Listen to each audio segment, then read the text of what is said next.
Je m'appelle Thomas Chevalier et pendant 32 ans, j'ai cru que l'honnêteté était la fondation sur laquelle on pouvait tout construire.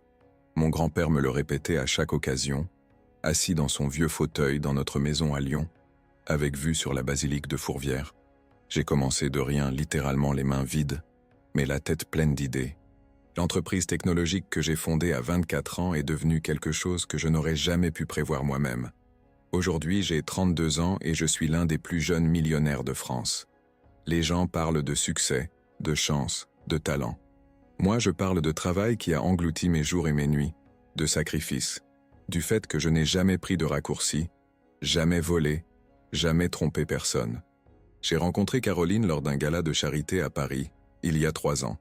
Elle était comme une bouffée d'air frais au milieu de tous ces sourires artificiels et de ces conversations forcées.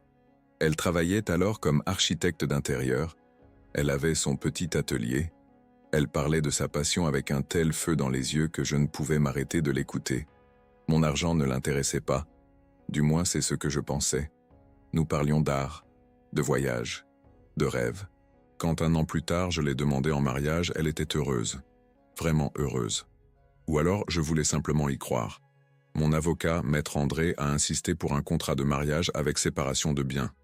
Assis en face de moi dans son cabinet de l'avenue Montaigne, il m'expliquait que c'était juste une sécurité, que c'était normal dans ce genre d'union. Je me sentais mal, comme si je supposais d'emblée que notre mariage allait échouer. Mais il était inflexible. J'ai fini par céder. Caroline a pris la chose calmement, disant qu'elle comprenait que ce n'était qu'une formalité. Elle a signé les documents sans hésitation, a souri et m'a embrassé sur la joue. Ce soir-là, nous sommes allés dîner dans notre restaurant préféré près de la place des Vosges et tout semblait parfait. Nous nous sommes mariés dans une petite église à Chamonix, juste avec la famille proche et les amis. Caroline était magnifique, dans une robe simple et élégante. Je me souviens avoir pleuré quand elle a prononcé ses vœux. Je croyais en chaque mot, en l'amour, en la fidélité, en le fait d'être ensemble pour le meilleur et pour le pire. Les 2 premières années furent comme un rêve. J'ai acheté une maison à Saint-Cloud, un endroit calme loin du tumulte parisien mais assez proche pour rejoindre rapidement le bureau à La Défense. Caroline l'a décoré à sa façon, avec goût et chaleur. Chaque coin de cette maison racontait une histoire. Le soir, nous nous asseyions ensemble dans le jardin, planifiant l'avenir, les enfants, les voyages. Les changements sont venus lentement. D'abord, c'était juste plus de sorties avec des amis, puis des retours tardifs à la maison. Elle disait qu'elle avait de nouveaux contrats, qu'elle devait rencontrer des clients. Je lui faisais confiance. Pourquoi ne lui aurais-je pas fait confiance? Je ne lui ai jamais donné de raison de douter de quoi que ce soit. J'étais fidèle, sincère. J'essayais d'être un bon mari. Peut-être était-ce ma faute si je travaillais trop. Peut-être devrais-je passer plus de temps avec elle. Ces pensées ont commencé à me hanter, mais je les repoussais toujours. Jusqu'à ce soir-là, jeudi le 23 mars. Je suis rentré plus tôt à la maison. Je voulais la surprendre, peut-être l'emmener dîner. Sa voiture était dans l'allée, mais la maison était silencieuse. J'ai commencé à chercher, pensant qu'elle était peut-être dans le jardin. J'ai entendu des voix venant de mon bureau à l'étage. Mon cœur s'est mis à battre la chamade. Je savais. Une partie de moi savait déjà avant même d'ouvrir cette porte. Je les ai trouvés ensemble. Caroline et Martin Morel, mon ancien partenaire commercial, l'homme à qui je faisais confiance autrefois, avant qu'il ne s'avère qu'il volait dans la caisse de l'entreprise. Je l'avais viré il y a 3 ans. J'avais détruit sa réputation dans le milieu. Maintenant, il était dans mon lit avec ma femme. Le regard que Caroline m'a lancé alors n'était pas plein de honte ou de remords. Il y avait de la froideur, du calcul. Elle n'a même pas essayé de s'expliquer. Je n'ai pas crié. Je n'ai pas fait de scène. Je leur ai juste dit de dégager de ma maison. Martin a souri, avec ce sourire narquois et ignoble qui était le sien. Caroline a pris ses affaires et est sortie sans un mot. Cette nuit-là, je n'ai pas dormi. Je suis resté assis dans le salon, regardant dans l'obscurité, essayant de comprendre ce qui venait de se passer. Comment ai-je pu être aussi aveugle? Le lendemain, j'ai appelé Maître André. Il a dit que le contrat de mariage était en béton, que Caroline n'aurait pas un centime. J'ai ressenti une satisfaction vide. L'argent était la dernière chose qui m'importait à ce moment-là. Je voulais juste que ça finisse le plus vite possible, pour pouvoir retrouver un semblant de normalité. Mais ils avaient un autre plan. Un plan qui m'a complètement détruit. Une semaine plus tard, j'ai été réveillé par la sonnerie du téléphone. Il était 6 heures du matin. Ma responsable RP, Anne, parlait vite, sa voix tremblait. Je ne comprenais pas la moitié des mots. Finalement, je lui ai ordonné de parler plus lentement. J'ai allumé l'ordinateur et j'ai vu. Partout. Les sites d'infos, les journaux, les réseaux sociaux. Des photos de Caroline avec le visage tuméfié, l'œil enflé, des marques sur le cou. Les titres hurlaient. Un millionnaire maltraite sa femme. Violence conjugale derrière les portes closes de la richesse. L'homme d'affaires Thomas Chevalier accusé de coups et blessures. Je ne pouvais plus respirer. C'était impossible. Je ne l'avais jamais touché. Je n'ai jamais frappé personne de ma vie. Pourtant c'était forcément une erreur. Quelqu'un devait expliquer ça. J'ai lu sa déclaration. Elle disait qu'elle vivait dans la peur tout au long du mariage, que je lui hurlais dessus, que je l'humiliais, que ce soir-là, quand je les ai surpris ensemble, je l'avais agressée physiquement. Elle mentait sur tout. Mon téléphone a explosé. Journalistes, amis, partenaires commerciaux. Tout le monde voulait un commentaire. Les actions de mon entreprise ont commencé à chuter. Le conseil de surveillance a convoqué une réunion d'urgence. J'étais sous le choc, incapable de rassembler mes pensées. Maître André est arrivé immédiatement. Il a dit que nous devions agir vite, que c'était une attaque contre le contrat de mariage, qu'ils essayaient de détruire ma crédibilité pour que le tribunal invalide l'accord. Mais moi, je ne pensais pas à l'argent. Je pensais à la façon dont mes parents regardaient ces informations, à ma sœur qui pleurait en m'appelant, à la façon dont des gens que je connaissais depuis des années commençaient à s'éloigner de moi, à ma réputation, que j'avais bâtie toute ma vie, qui s'effondrait en une seule nuit. Martin a donné une interview. Il a dit qu'il avait été témoin de mon agressivité, que Caroline se confiait à lui sur mes crises de colère, qu'il avait essayé de l'aider, mais qu'elle avait peur. Tout était minutieusement planifié. Chaque mot, chaque photo. Ils avaient créé le récit parfait de la victime et du tyran. Les premiers jours furent une traversée de l'enfer. Le conseil de surveillance m'a suspendu de mes fonctions de PDG. Temporairement, disait-il. Pour le bien de l'entreprise, pour la tranquillité des investisseurs. Je comprenais la logique, mais cela ne changeait rien au fait que l'entreprise que j'avais bâtie de zéro fonctionnait maintenant sans moi. Comme si je n'avais jamais été là. Comme si toutes ces années de travail, de sacrifice, n'étaient rien face à quelques photos et de fausses accusations. Les médias étaient impitoyables. Chaque jour, de nouveaux articles apparaissaient, de nouvelles spéculations. Quelqu'un a déterré de vieilles photos de soirées d'entreprise, interprétant chaque geste, chaque regard comme la preuve d'un caractère agressif. Des psychologues s'exprimaient à mon sujet dans les émissions matinales, sans jamais m'avoir parlé. J'étais un narcissique, un psychopathe, un tyran obsédé par le contrôle. Des femmes partagèrent leurs histoires de violence, comparant leurs expériences à ce que j'étais supposé avoir fait à Caroline. J'étais devenu un symbole, un monstre à visage humain. Le pire, c'était les regards. Une promenade dans Paris devenait une torture. Les gens me fixaient, chuchotaient. Certains prenaient des photos. Une femme dans un café du Marais où j'avais l'habitude d'acheter mon café a refusé de me servir. Elle a dit qu'elle ne voulait pas d'homme comme moi dans son établissement. Je n'ai pas discuté. Je suis juste sorti. Où pouvais-je aller avec cette colère, avec cette impuissance? Mes amis ont commencé à éviter tout contact. Les appels restaient sans réponse. Les invitations aux réunions d'affaires étaient annulées. Même les gens avec qui je collaborais depuis des années devenaient soudainement indisponibles. Je comprenais. Personne ne voulait être associé à quelqu'un accusé de violence. C'était une condamnation à mort sociale. Seule ma famille est restée près de moi. Maman pleurait au téléphone, mais elle me croyait. Papa est venu de Lyon et a veillé avec moi des nuits entières, sans dire grand-chose, juste en étant là. Ma sœur Agnès a commencé sa propre enquête appelant les amis de Caroline, essayant de trouver n'importe quoi qui pourrait aider. Mais tous étaient du côté de Caroline. Ou bien ils avaient peur de parler. Maître André travaillait comme un forcené. Il a engagé un détective privé, le meilleur de Paris. Nous avions besoin de preuves, des preuves solides, irréfutables, que tout cela n'était qu'un mensonge. Mais comment prouver quelque chose qu'on n'a pas fait? Comment prouver l'inexistence de quelque chose? C'était comme se battre contre des ombres. Le détective, Paul Lefebvre, à commencer par la base. Il a analysé toutes les photos de Caroline, son experte en maquillage, une femme travaillant dans le cinéma depuis 20 ans, a déclaré que ses bleus semblaient suspects.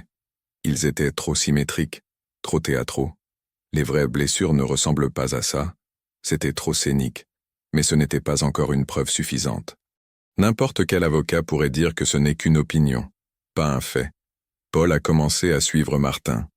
Pendant 3 semaines, il a documenté chacun de ses mouvements. Martin vivait maintenant dans un appartement luxueux dans le centre de Paris. C'est curieux, d'où tirait-il cet argent alors que sa carrière, après que je l'ai viré, était en ruine. Il voyait Caroline presque tous les jours. J'ai vu les photos. Il riait, s'enlaçait dans les restaurants. Il célébrait. Ma souffrance était leur victoire.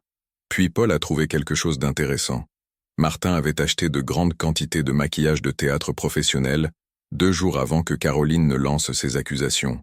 Une boutique rue de la Grange Batelière, spécialisée dans les effets spéciaux. La vendeuse se souvenait de lui, car il posait des questions très précises sur les produits, imitant les ecchymoses et les gonflements. Paul a obtenu les enregistrements de surveillance. Martin choisissant les couleurs avec arrogance, comme s'il faisait ses courses pour le dîner. C'était la première vraie preuve, le premier point d'ancrage concret. Maître André a immédiatement déposé cela comme pièce à conviction. Mais les médias? Les médias l'ont ignoré. Un journal a écrit un petit article quelque part en dernière page.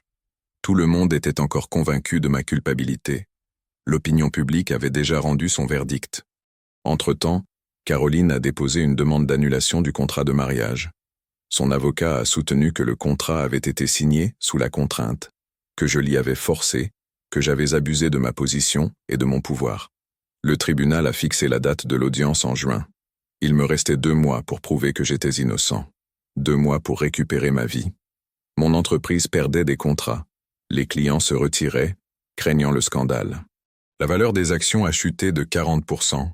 Les gens que j'avais embauchés, à qui j'avais donné du travail, perdaient maintenant leurs primes, leurs bonus. Tout ça à cause d'un mensonge. À cause de la vengeance de 2 personnes qui n'avaient pas réussi à voler ma fortune légalement et qui avaient donc décidé de me détruire publiquement. Mais quelque chose s'est brisé en moi ce jour-là, quand j'ai vu ces enregistrements de Martin achetant le maquillage.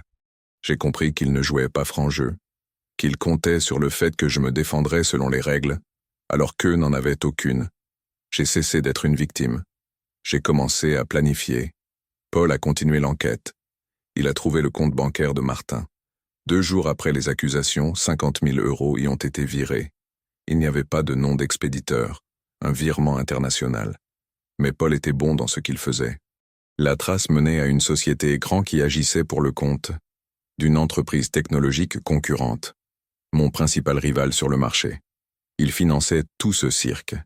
Ce n'était pas seulement une histoire de trahison et d'argent, c'était une manœuvre commerciale à grande échelle. Tout commençait à prendre sens. Caroline n'agissait pas seule.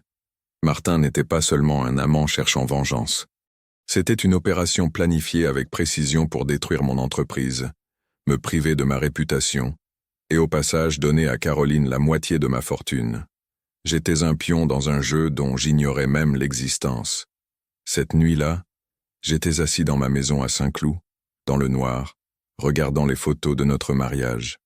Caroline avait l'air si sincère, si amoureuse. Tout cela n'était-il qu'un mensonge depuis le début? Avait-elle prévu de me détruire dès le premier jour? Ces questions ne me laissaient aucun répit. Mais je n'avais pas le temps de m'apitoyer sur mon sort. J'avais 2 mois. 2 mois pour prouver la vérité. Le lendemain matin, j'ai appelé Paul et Maître André. Nous nous sommes rencontrés dans un café discret près de Nation, loin du centre, où les médias risquaient de me reconnaître. J'ai exposé le plan. S'ils jouaient sale, je dois être plus malin. Je n'avais pas l'intention d'enfreindre la loi, mais je comptais utiliser chaque outil légal pour exposer leurs mensonges. Paul avait des contacts dans le secteur informatique. Un de ces gars, un hacker éthique travaillant maintenant pour la police, a accepté d'aider. Légalement, par les canaux officiels, nous avons déposé une requête au parquet pour examiner le compte bancaire de Martin. Avec la preuve de ses 50 000 € et la trace menant à l'entreprise concurrente, le parquet s'est intéressé à l'affaire. Ce n'était plus seulement une affaire de divorce, c'était un potentiel détournement de fonds, de la corruption. des machinations économiques. Mais nous avions besoin de plus. Maître André a suggéré que je porte plainte pour diffamation contre Caroline et Martin. Des accusations publiques sans fondement factuel sont un délit. C'était un geste risqué, car le procès serait médiatisé, mais cela pourrait les forcer à montrer des preuves. Et je savais qu'ils n'avaient aucune vraie preuve, car rien ne s'était passé. Agnès, pendant ce temps, faisait sa part. Elle a retrouvé une ancienne colocataire de Caroline du temps de ses études, Magali. Magali a accepté de nous rencontrer. Elles se sont vues dans un petit bistrot à Lyon. Agnès a enregistré la conversation, avec l'accord de Magali. Ce que j'ai entendu sur cet enregistrement a confirmé mes pires soupçons. Magali a raconté que Caroline, déjà étudiante, était calculatrice. Elle avait eu plusieurs petits amis riches, disait toujours qu'elle ne sortirait jamais avec un pauvre, que son but était une vie confortable, peu importe ce qu'elle devrait faire pour l'obtenir. Magali pensait que Caroline avait changé, mais elle voyait maintenant que non. Caroline lui avait écrit il y a 2 mois, demandant si elle pouvait témoigner que j'étais agressif pendant notre relation. Magali avait refusé. Elle ne voulait pas mentir au tribunal. Caroline s'était vexée et avait coupé le contact. C'était une nouvelle confirmation. Caroline recrutait activement de faux témoins. Magali a accepté de témoigner pour ma défense. Maître André était ravi. C'était une percée. Puis il s'est passé quelque chose auquel je ne m'attendais pas. Une journaliste, une jeune femme d'un portail d'investigation indépendant, Anne Dubois, m'a contacté. Elle a dit que depuis le début, quelque chose clochait dans cette histoire. Trop lisse, trop parfait. Elle menait sa propre enquête. Elle a trouvé le salon de beauté où Caroline faisait ses soins réguliers. L'esthéticienne se souvenait que 2 jours avant la conférence de presse, Caroline était venue sans aucun bleu. Elle avait une peau parfaite, sans une égratignure. Anne a obtenu une déclaration écrite de l'esthéticienne. Morceau par morceau, nous construisions la vérité. Chaque preuve était comme une nouvelle pierre dans le mur de ma défense. Mais je ne voulais pas seulement me défendre. Je voulais qu'ils en subissent les conséquences. Que le monde voie qui ils sont vraiment. En mai, 1 mois avant l'audience, Anne a publié son article. Le titre était « Thomas Chevalier est-il victime de la plus grande manipulation médiatique de ces dernières années ?» Elle décrivait tout. L'achat du maquillage par Martin, le témoignage de l'esthéticienne, la déclaration de Magali, la trace financière menant à la concurrence. L'article était détaillé, basé sur des faits, impartial. Il ne me défendait pas émotionnellement, il présentait juste les preuves. La réaction fut inattendue. Les commentaires ont commencé à changer. Les gens ont commencé à poser des questions. Les grands médias ne pouvaient plus ignorer ces informations. De nouveaux articles ont commencé à apparaître, plus équilibrés. Une chaîne de télévision publique a invité Anne à une émission de débat. Là, en direct, elle a présenté toutes les preuves.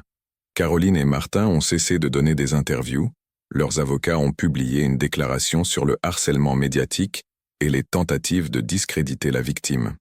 Mais les gens n'achetaient plus ce récit. L'opinion publique commençait à tourner.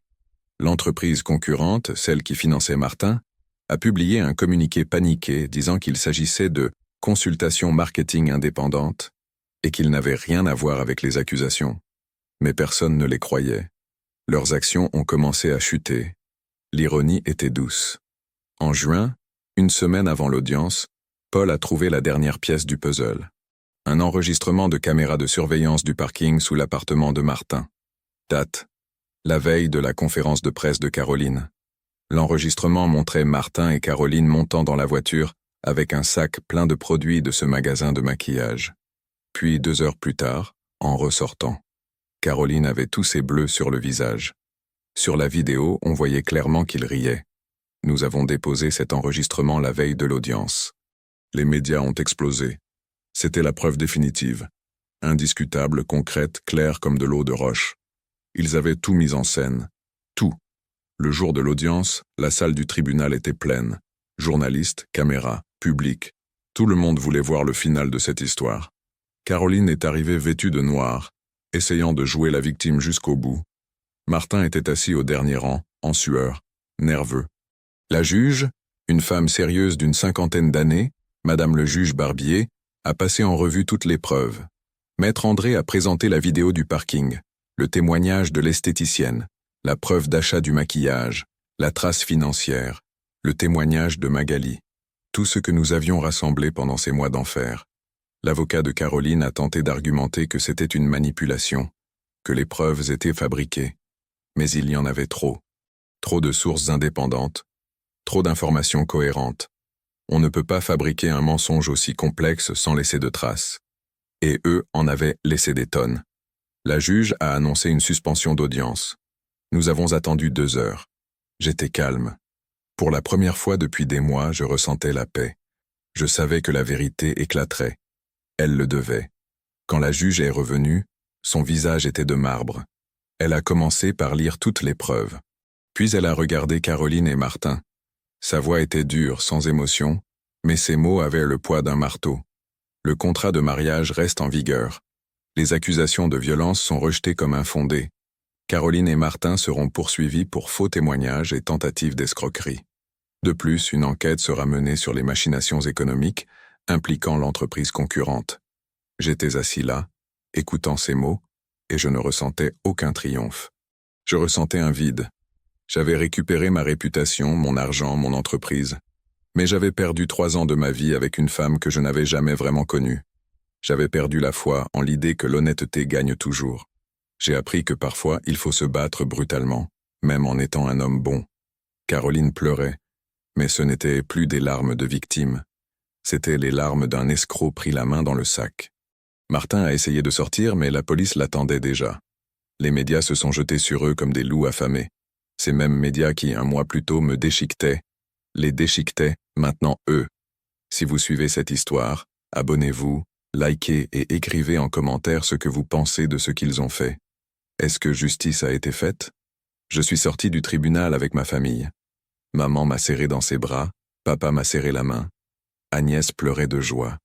Maître André a souri pour la première fois depuis des mois. Paul a hoché la tête avec respect. Mais ce n'était pas la fin. Ce n'était que le début de ma véritable vengeance. Car ils avaient détruit bien plus que ma seule réputation. Ils avaient détruit ma confiance, ma tranquillité, mon sentiment de sécurité. Et pour cela, ils allaient payer bien plus cher qu'une simple condamnation judiciaire. 1 semaine après le verdict, mon entreprise a récupéré 80% de la valeur de ses actions. Les clients ont commencé à revenir, s'excusant de s'être précipités dans leurs conclusions.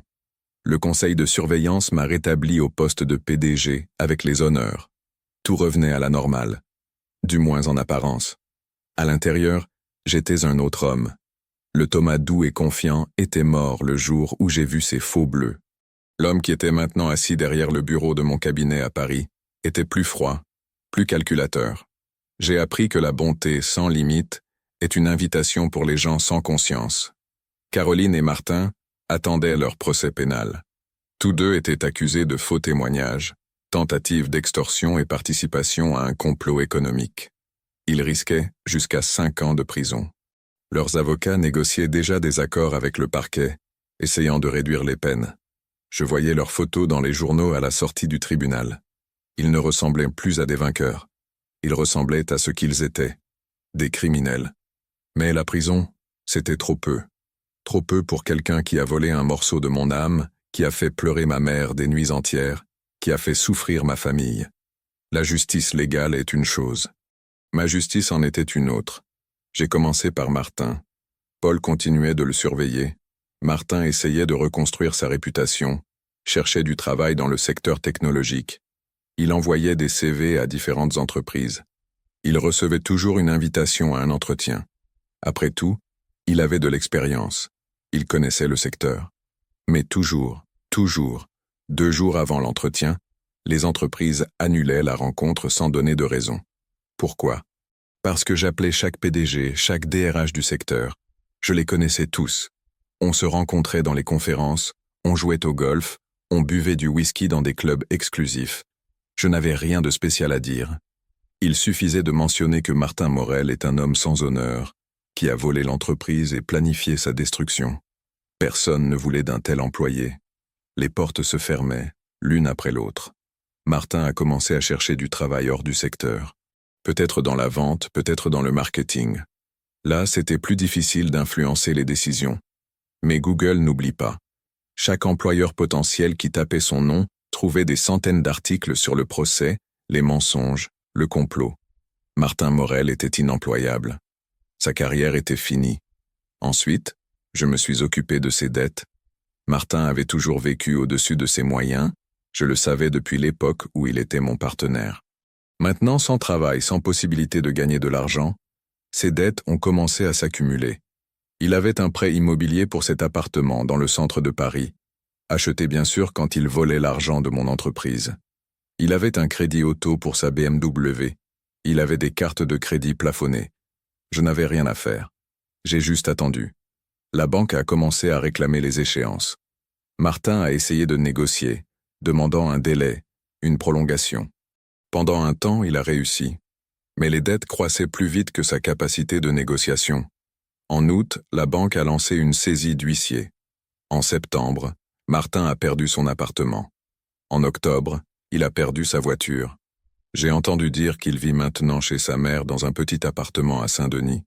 Un homme de 40 ans, avec un casier judiciaire, sans travail, sans fortune, avec une réputation d'escroc. Parfois je le voyais dans la rue, achetant la bière la moins chère à l'épicerie. Il ne ressemblait plus à un homme d'affaires sûr de lui. Il ressemblait à un homme brisé. J'aurais pu ressentir de la compassion. Mais je n'en ressentais pas. Chaque souffrance qu'il endurait était une pierre qui tombait de mon cœur. Il a choisi cette voie. Il a décidé de me détruire. Maintenant, il en payait le prix. Caroline était une cible plus difficile. Les femmes suscitent plus de compassion, même quand elles sont coupables. La société pardonne plus volontiers aux femmes qu'aux hommes. Mais moi, je ne pardonnais pas. Et je n'en avais pas l'intention. Son entreprise de design a fait faillite rapidement. Les clients sont partis dès que la nouvelle du verdict s'est répandue. Personne ne voulait d'une designer qui s'était avérée être une menteuse et une escroc. Ses profils sur les réseaux sociaux, autrefois pleins de belles photos d'intérieur et de clients satisfaits, étaient maintenant bombardés de commentaires. Les gens étaient sans pitié. Elle a vendu son appartement, le petit qu'elle avait avant le mariage. L'argent est parti dans les avocats. Le procès pénal coûtait cher, et elle n'avait plus aucune source de revenus. Elle a essayé de trouver du travail, mais qui embaucherait quelqu'un avec une telle histoire? Qui ferait confiance à une designer qui a simulé des violences pour voler des millions? Mais je voulais plus. Je voulais qu'elle comprenne ce qu'elle avait perdu. Pas seulement l'argent ou le travail. Je voulais qu'elle se sente comme je m'étais senti quand le monde entier s'était détourné de moi. Agnès, ma sœur, avait une amie dans le milieu artistique lyonnais. Ce milieu était petit et tout le monde se connaissait. Caroline a essayé d'y retourner vers ses anciens amis, cherchant du soutien. Mais Agnès a veillé à ce que tout le monde connaisse la vérité. Pas des mensonges, pas de l'exagération. Juste les faits froids, les documents judiciaires, les preuves, le verdict. Caroline a été socialement isolée. Ses anciennes amies ont arrêté de répondre au téléphone. Les invitations au vernissage, aux réceptions, aux événements artistiques, elle ne venait plus. Elle était comme un fantôme dans une ville qu'elle connaissait autrefois comme sa poche. Anne Dubois, la journaliste qui m'avait aidé, a publié une série d'articles d'investigation sur les coulisses de toute l'affaire. Elle a montré comment Caroline avait planifié le mariage comme une transaction commerciale dès le début. Comment elle manipulait, mentait, jouait le rôle de l'épouse amoureuse, alors qu'elle n'avait que l'argent en tête. Ces articles sont devenus viraux. Caroline Chevalier, née Dubois, était devenue synonyme de cynisme et de manipulation. En novembre, j'ai reçu une information de Paul. Caroline travaille maintenant comme femme de ménage dans un centre commercial, en périphérie de Paris. Équipe de nuit, salaire minimum. La femme qui voulait la moitié de ma fortune gagnait maintenant à peine le SMIC. L'ironie était si amère qu'elle en était douce. J'aurais pu m'arrêter là. J'aurais pu dire que ça suffisait. Mais chaque nuit, quand je fermais les yeux, je voyais ces titres de journaux. Un millionnaire maltraite sa femme. J'entendais les chuchotements des gens dans la rue.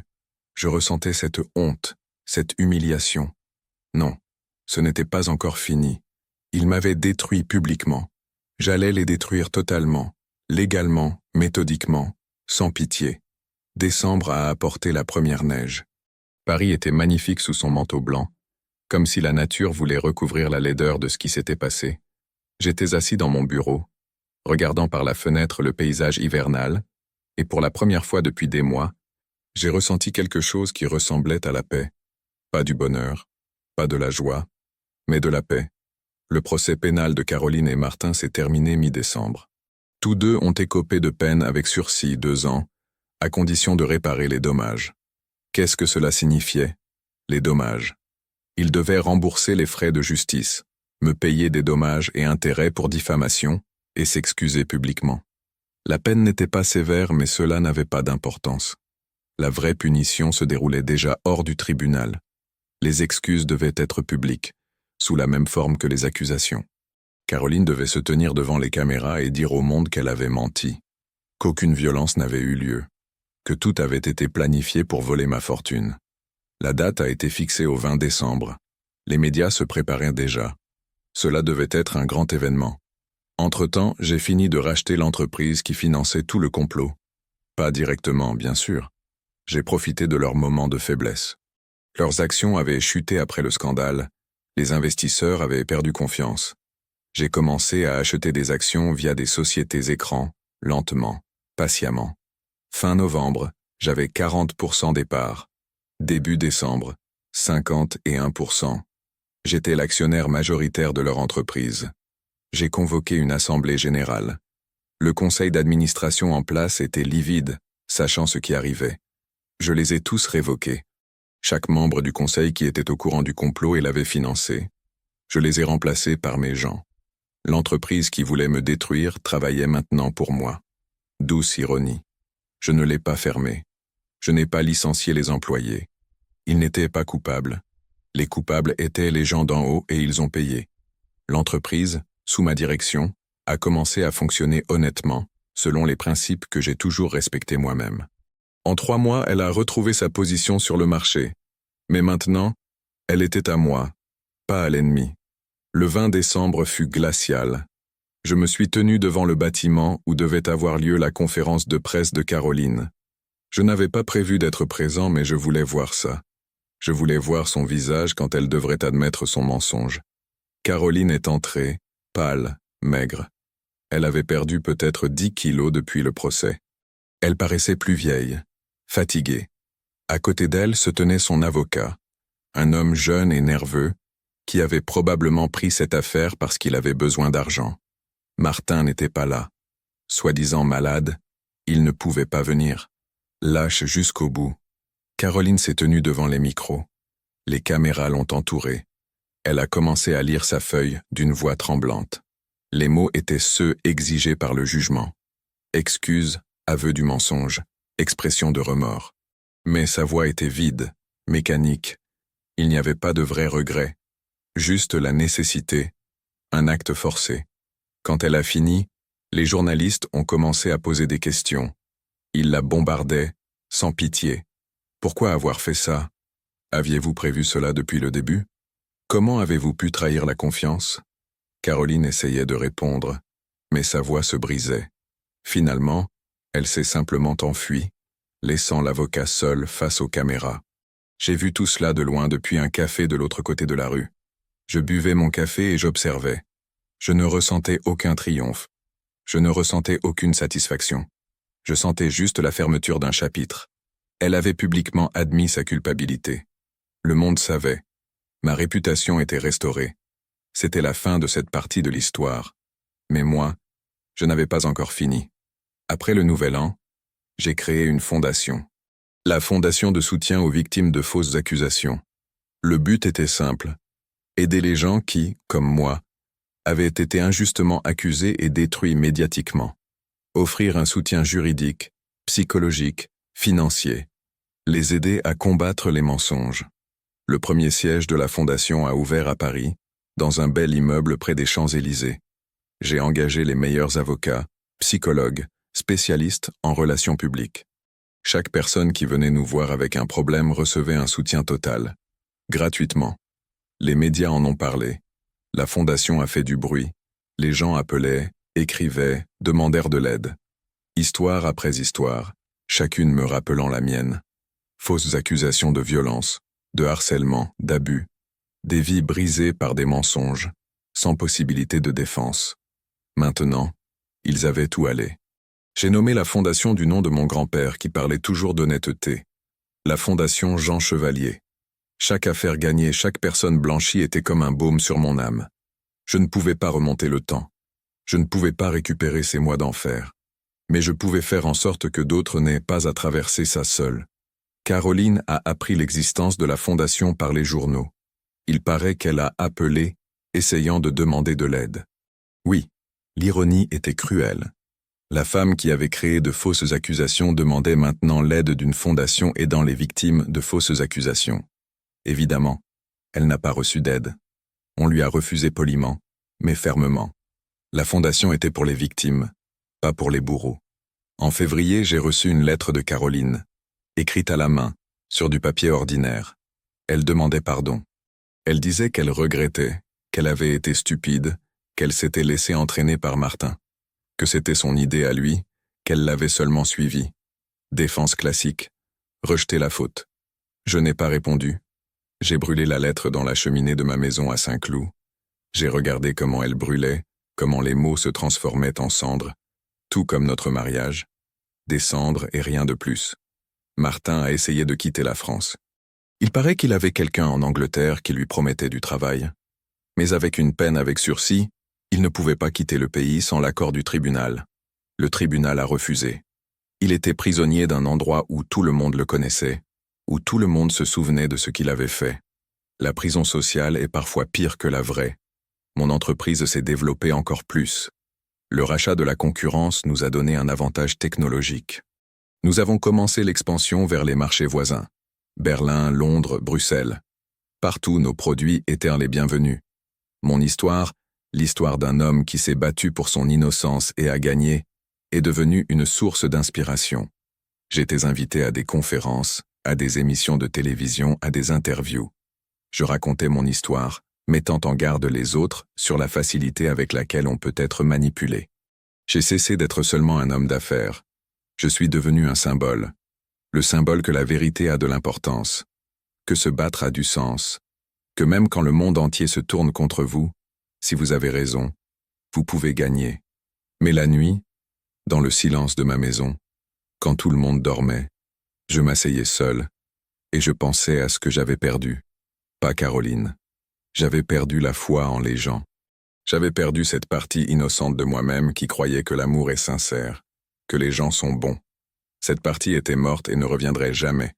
Est-ce que je le regrettais? Non. J'étais devenu plus fort, plus sage, plus vigilant. Le nouveau Thomas était une meilleure version de l'ancien. Peut-être plus froid, peut-être moins confiant, mais mieux préparé à ce monde cruel. Le printemps est arrivé tôt cette année-là. Dès mars, les arbres du jardin du Luxembourg ont commencé à bourgeonner. J'aimais y aller le week-end, seul, un café à la main, observant la vie revenir après l'hiver. Il y avait là une métaphore, quelque chose sur la renaissance, sur un nouveau départ. Mais je n'ai jamais été doué pour les métaphores. La fondation se développait plus vite que quiconque aurait pu le prévoir. En 6 mois, nous avons aidé 83 personnes. 83 vies qui étaient détruites par des mensonges. Nous avons gagné certaines affaires au tribunal, d'autres dans les médias. Chaque victoire était une petite victoire sur l'injustice. J'ai commencé à recevoir des lettres de toute la France. Des gens remerciaient, racontaient leurs histoires, demandaient un conseil. Une lettre m'a particulièrement touché. Elle a été écrite par un homme de Bordeaux, faussement accusé par son ex-femme, qui avait perdu le contact avec ses enfants pendant 3 ans. Grâce à notre aide juridique, il a récupéré ses droits parentaux. Dans la lettre, il y avait un dessin de sa fille. Papa avec un cœur. Simple, enfantin, mais si sincère que j'ai dû le poser un instant. J'ai pleuré. Pour la première fois depuis des mois, j'ai pleuré. Mais ce n'étaient pas des larmes de douleur. C'étaient des larmes de quelque chose qui ressemblait à la paix. En avril, j'ai rencontré quelqu'un.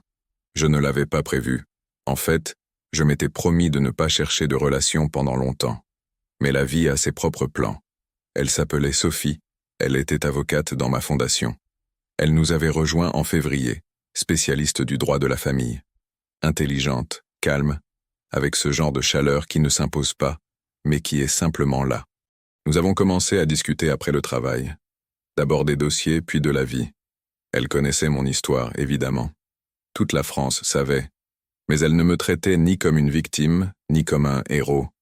Elle me traitait comme un être humain. C'était rafraîchissant. Je ne suis pas tombé amoureux tout de suite. J'étais trop prudent, trop blessé. Mais lentement, jour après jour, quelque chose se construisait. La confiance. La vraie confiance, pas la naïveté. La différence entre les deux, c'est que la confiance est consciente, basée sur l'observation et le temps. La naïveté est aveugle. En mai, j'ai reçu un appel de Paul. Martin a tenté de se suicider. Échec, heureusement. Sa mère l'a trouvé. Il a été interné en hôpital psychiatrique. Une partie de moi ressentait de la satisfaction. Une partie de moi ne ressentait rien. Un vide froid et indifférent. Est-ce mal de ne pas avoir compati? De ne pas avoir ressenti de soulagement en apprenant qu'il était en vie? Je ne sais pas. J'ai arrêté de juger mes émotions. Maître André m'a dit que c'était probablement la fin de Martin. Même s'il sort de l'hôpital, personne ne lui fera plus confiance. Sa mère était une femme âgée et malade. Elle ne pourrait pas s'occuper de lui longtemps. Que se passera-t-il ensuite? Ce n'était plus mon affaire. J'ai fait ce que je devais faire. Le reste est son choix. Caroline a disparu. Littéralement. Elle a arrêté de venir travailler au centre commercial. Personne ne savait où elle était. Son téléphone était coupé. L'appartement qu'elle louait était vide. Pendant un moment, j'ai eu peur qu'elle ait fait une bêtise. Mais ensuite, Paul l'a trouvée. Elle était partie dans un petit village de la Creuse, quelque part au milieu de nulle part, où personne ne la connaissait. Elle travaillait dans un gîte agro-touristique, ménage, cuisine. Simple travail physique. Les propriétaires du gîte étaient un couple âgé. Ils n'avaient pas la télévision, ne lisaient pas les journaux. Ils ne savaient pas qui était Caroline. Pour eux, c'était juste Cathy, une femme qui avait besoin de travail et d'un endroit pour vivre. Là-bas, Caroline pouvait respirer sans le poids de son passé. Du moins pour un moment. J'aurais pu la trouver là-bas. J'aurais pu informer les propriétaires de qui elle était. J'aurais pu détruire ce dernier asile. Mais je ne l'ai pas fait. Pas par pitié, juste par indifférence. Elle a cessé de m'intéresser. Elle était comme morte pour moi. On ne persécute pas les fantômes. On les oublie simplement. En juin, je suis allé dîner avec Sophie. Un vrai dîner, pas une réunion de travail. Un petit restaurant à Lyon, le même où j'allais avec Caroline. Je n'avais pas prévu ça, je voulais juste y retourner. Écraser les vieux souvenirs par de nouveaux. Sophie était belle dans une robe simple, sans maquillage, naturelle. Nous avons parlé de tout et de rien. De son travail, de mes projets pour la fondation, de films, de voyages. À la fin du dîner, elle m'a demandé quelque chose que personne ne m'avait demandé avant. Thomas, est-ce que tu l'as jamais vraiment aimé? La question m'a surpris. J'ai réfléchi un long moment. Est-ce que j'aimais Caroline? Je pensais que oui. Mais était-ce de l'amour ou juste une illusion? Est-ce que j'aimais la vraie Caroline? Ou la femme qu'elle prétendait être? J'ai répondu sincèrement. Je ne sais pas. Peut-être que j'aimais l'idée d'elle. Peut-être que j'aimais ce que je voulais qu'elle soit. Mais la vraie Caroline, je ne l'ai jamais connue. Sophie a hoché la tête, comprenant. Il n'y a pas eu d'autre question. Cette nuit fut la première où j'ai dormi paisiblement sans cauchemar, sans me réveiller au milieu de la nuit en pensant aux gros titres des journaux, sans voir ces faux bleus chaque fois que je fermais les yeux. Juste le silence. Un sommeil heureux et calme. Juillet a apporté un grand événement. La Fondation a ouvert une deuxième antenne, à Lyon. La cérémonie était modeste mais significative. Le maire était présent, des avocats locaux, les médias. J'ai parlé de la mission de la Fondation, de l'importance de la vérité dans un monde plein de mensonges. Les gens écoutaient, hochèrent la tête, applaudissaient. Après la cérémonie, un monsieur âgé s'est approché de moi. Il s'est présenté comme Georges, juge à la retraite. Il a dit quelque chose qui est resté gravé en moi pour toujours. Monsieur Chevalier, j'ai vu des centaines d'affaires dans ma carrière. J'ai vu la justice et l'injustice.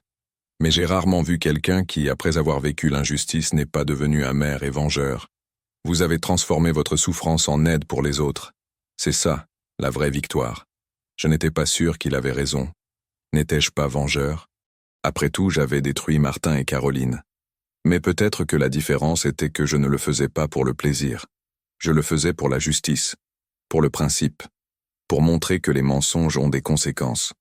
Cette nuit-là, en rentrant à Paris, je pensais à tout ce qui s'était passé. Depuis ce soir-là, où je les ai surpris ensemble, jusqu'à aujourd'hui. 1 an et 4 mois.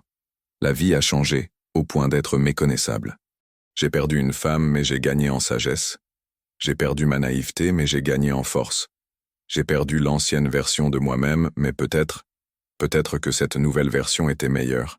Sophie était assise à côté de moi dans la voiture. Nous nous tenions la main. Je ne lui ai pas dit que je l'aimais. C'était encore trop tôt. Mais je sentais que peut-être, un jour, je pourrais.